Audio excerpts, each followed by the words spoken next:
क्या बॉलीवुड को अब वो डायरेक्टर मिल गया है जो बॉलीवुड की गिरती साख को बचा सके? मतलब क्या बॉलीवुड को ऐसा शख्स मिल गया है जो जनता के इमोशंस के साथ वापस कनेक्ट कर सके? नमस्कार, मेरा नाम है मनीष शर्मा और आप देख रहे हैं जनगण मन रिएक्ट्स। यहाँ बात हो रही है बैट्स ऑफ बॉलीवुड की। नेटफ्लिक्स पे कई सारी ऐसी सीरीज आई हैं जिन्होंने वाकई में कनेक्शन क्रिएट किया है।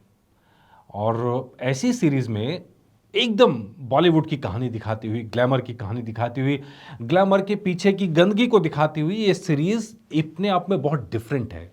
और डिफरेंट इस वजह से भी है, इसमें शाहरुख खान के साहबजादे जो हैं आर्यन खान, वो इसको डायरेक्ट कर रहे हैं।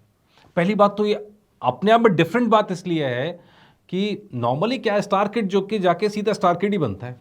स्टार किड आता है भाई, फिल्म में एक्टिंग करेंगे, हाय छा जाएंगे, मतलब इस टाइप की बात होती है यार हमेशा।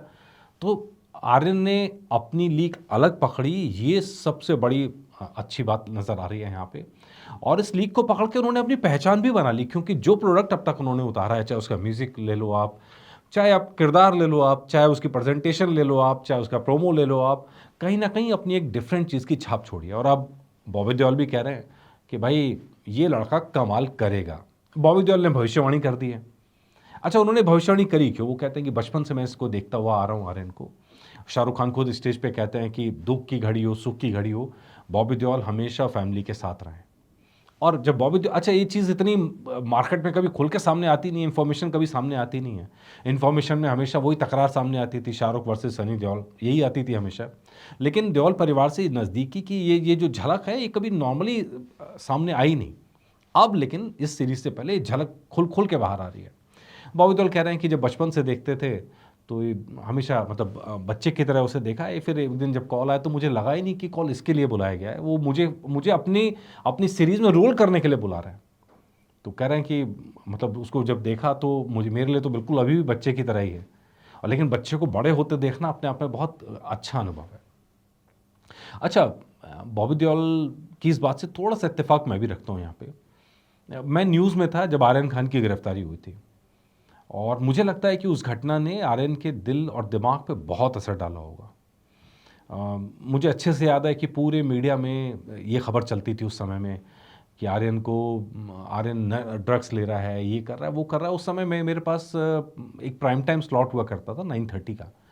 और 9:30 के अंदर जब हमने तस्वीरें देखी और जब सब चीज़ें हुई, तो हमने उस लाइन पे कभी खबर नहीं बनाई। हमने हमेशा वही कहा जो फैक्ट के बेस पे था कि पुलिस ऐसा कह रही है। लेकिन जो पुलिस की थ्योरी में सवाल थे, वो हमने फ्रॉम डे वन स्टार्ट करने शुरू करे। कुछ दिनों के बाद में बाकी लोग भी उन सवालों पे आए, और बाद में जब कहानी खुलती आई तो सामने सवाल आया कि फंसाया गया। अच्छा, उसकी वजह क्या होती? वजह ये थी, जब पहली बार देखा था आर्यन को गाड़ी में ले जाते हुए, जो जो सीन था ना, कि एकदम सर झुका के चुपचाप जा रहा है। यार कहीं ना कहीं पहला रिएक्शन मेरे मन में कहीं ना कहीं एक अटैचमेंट शायद उस दिन से फील हुआ। नॉर्मली अगर आप देखेंगे स्टार किड को, जब भी बात होती है तो स्टार किड का ऐसे टाइम पे ऐसा मैच्योर रिएक्शन कभी नहीं देखने में आता है। चीखना, चिल्लाना, उछलना, कूदना, रोना, गाना, तमाम तरह की चीज़ें होंगी। लेकिन आर्यन खान ने उस समय में बहुत ही मतलब दिलेरी दिखाते हुए, बहुत शांत सर झुका के, कोई रिएक्शन नहीं आया गंदा, कोई गंदा बयान नहीं आया स्पीच में, कुछ बोले नहीं डेफिनेटली। तो कहीं ना कहीं एक अटैचमेंट वहाँ क्रिएट हुआ था आर्यन खान के साथ में। अब जब ये पता चला कि भाई डायरेक्टर बनने आ रहे हैं, तब और लगा कि यार ये चलो, बंदे ने कुछ तो अच्छा काम किया है, कुछ तो डिफरेंट करने की कोशिश कर रहा है ये। और अब जब जब टीजर्स आने शुरू हो तो देख के दिल खुश हुआ। तो कहीं ना कहीं एक अटैचमेंट तो पहले से है कि बच्चा, किसी का भी बच्चा हो, इस तरह किसी को तंग किया जाना, इस तरह किसी को फ्रेमिंग किया जाना डेफिनेटली गलत है। लेकिन शायद उस घटना ने आर्यन के अंदर बहुत बड़े बदलाव किए होंगे। नॉर्मली क्या होता है कि ऐसे स्टार किड्स में, बड़े बड़े फैमिलीज़ के बच्चों में, वो आम जनता से कटाव हो जाता है, बिल्कुल उनके इमोशन से कहीं कनेक्शन नहीं होता। लेकिन बॉबी देओल जो कह रहे हैं, वो कह रहे हैं उन्हें इमोशंस की बहुत अच्छी समझ है, वो दूसरे के इमोशंस पहचान पा रहे हैं। और सबसे बड़ी बात, आमिर खान की तरह परफेक्शनिस्ट हैं, मतलब उन्हें हर काम परफेक्ट चाहिए।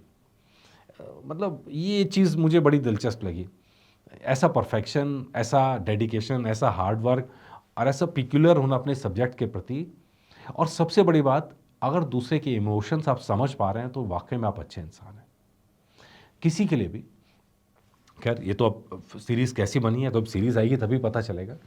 और लेकिन एक होता है ना कि आप सामने वाले से एक कनेक्शन क्रिएट कर पा रहे हैं। और कोई अच्छा डायरेक्टर तब तक अच्छा डायरेक्टर नहीं बन पाएगा जब तक वो अपने कैरेक्टर्स का या आम लोगों का इमोशंस पहचान ना सके। आम लोगों का इमोशन पहचानेगा तब वो उसके कैरेक्टर में आएगा, तब वो उसकी कहानी में आएगा।